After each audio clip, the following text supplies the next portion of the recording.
Сәлем достар, сіздерге бүгін мынадай браслетті тоқу әдісін көрсетемін. Осы әдіспен белдік, клатч, телефонға арналған чехол тоқып алсаңыздар болады. Ол үшін біздерге қажетті заттар леска, ине, жемчуг, қайшы, колечко, карабин және плоскогубцы. Лескамыздан 120-130 сантиметр етіп жібімізді қиып алып, оның ұшына ине қадаймыз. 4 жемчугімізді өткізіп,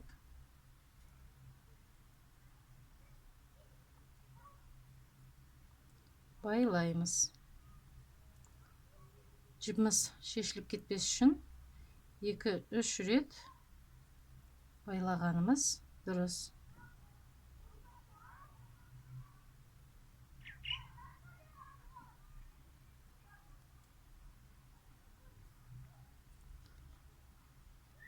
Жібімізді жемчугтың ішінен өткізіп, түйіні жемчугтың ортасында қалып кету үшін тартыңқыраймыз. Түйін жемчугтың ортасына өткеннен кейін жібімізді қиып аламыз.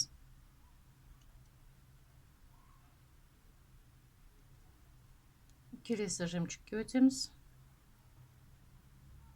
Енді мынандай ромбик пайда болды. Енді осы ромбикқа 3 жемчугтан қадап отырып тоқитын боламыз. Жібіміз жаңадан 3 жемчуг қосқан сайын жібіміз ортада қалатын болады. Сол жіпті ромбигіміздің жоғарғы жемчугына өткізіп отыратын боламыз.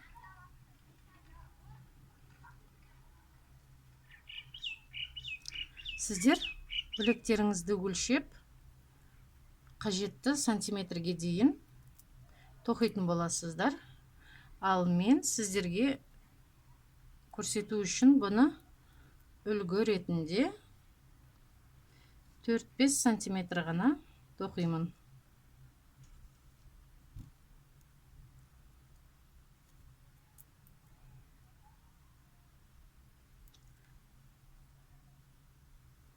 Орта есеппен алғанда білектеріңіз 16 сантиметр болу керек. 16 сантиметр болған браслет, карабин қосылады, ол тағы да 2-3 сантиметр болады. Сонымен білектеріңізге дұрыс болады. Мен жерде 4 алып қойыппын, 1 артық, 3.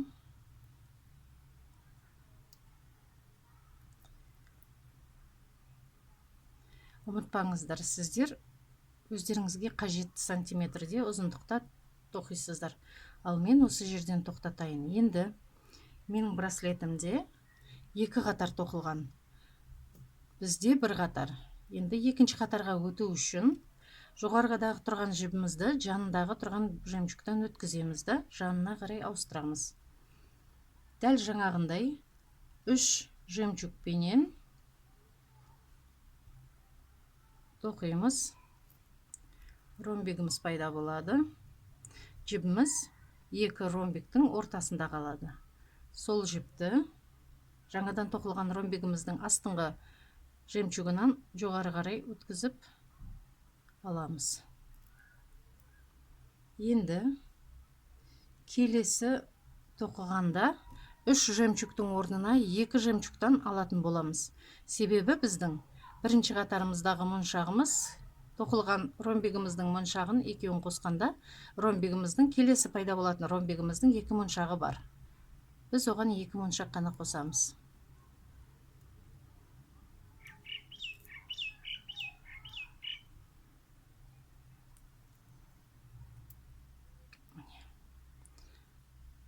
Бұлайша алып қараған кезімізде 3 моншақ қатарынан тұрады. Диагональдан 3 моншақ тұрады. Сол 3 моншақтың 3-өінен де өткізуіміз қажет. Келесі ромбикті тоқу үшін осы 3 моншақтан да өткізіп аламыз. Тағы екі жемчугымызды аламыз. Диагоналынан қарағандағы ортадағы жемчугымыздан өткіземіз. Астыңғы моншағынан өткіземіз. Пайда болған ромбигіміздің астыңғы моншағынан өткіземіз. Сіздерге түсінікті болып жатыр деген ойдамын. Сіздерге видеом ұнаса, лайк басып, каналыма тіркеліп қойыңыздар. Келесі видеоларымды өткізіп алмас үшін қоңырау батырмасын басыңыздар.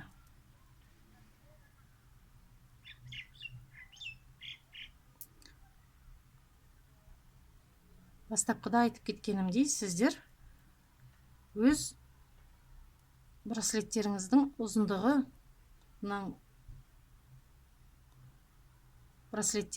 ұзындығына дейін толық тоқисыздар.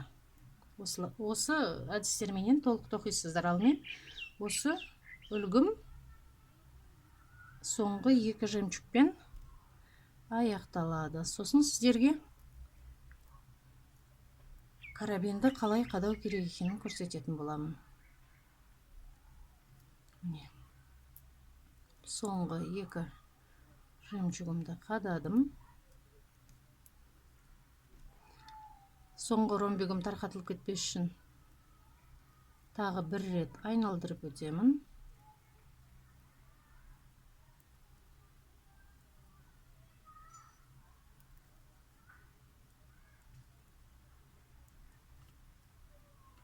Енді бізге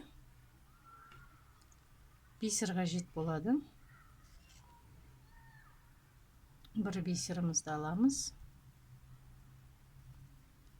Оған бір жемчуг өткіземіз.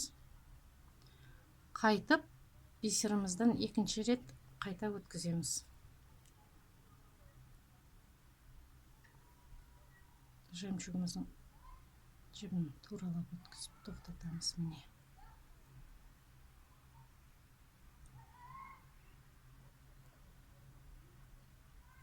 Бұл жібімізді артқа қарай өткізіп аламыз.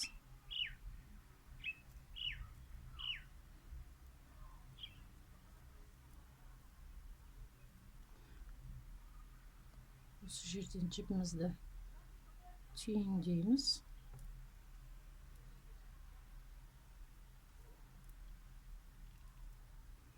Жібіміз тарқатылып кетпес үшін басқа моншақтардан, жемчугтардан жібімізді ары-бері өткізіп аламыз. Оны жіпті адастыру деп атайды.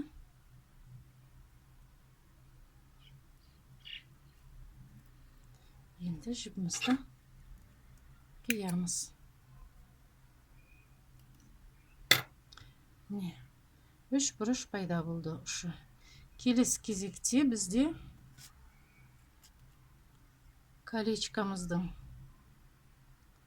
ұшын ашамыз. Ашып, соңғы қыстырған жемчугымыздан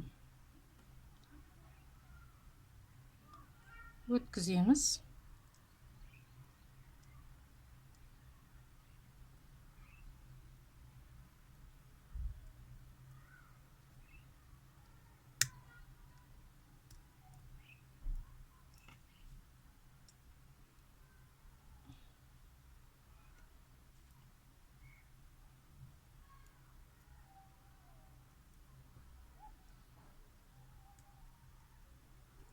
Оған таңдаған карабинімізді қыстырамыз.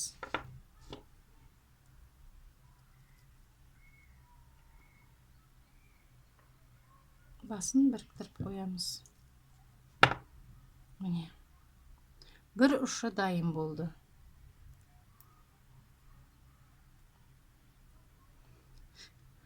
Бір ұшы дайын. Сіздер екінші ұшында дәл солай жасайсыздар. Өздеріңізге қажетті ұзындықтағы браслеттеріңіздің ұшын осылай аяқтайсыздар. Ал браслеттің ішін мына браслеттегідей бисерменен толтырамын дейтін болсаңыздар, онда келесі видеомды қараңыздар. Сау болыңыздар.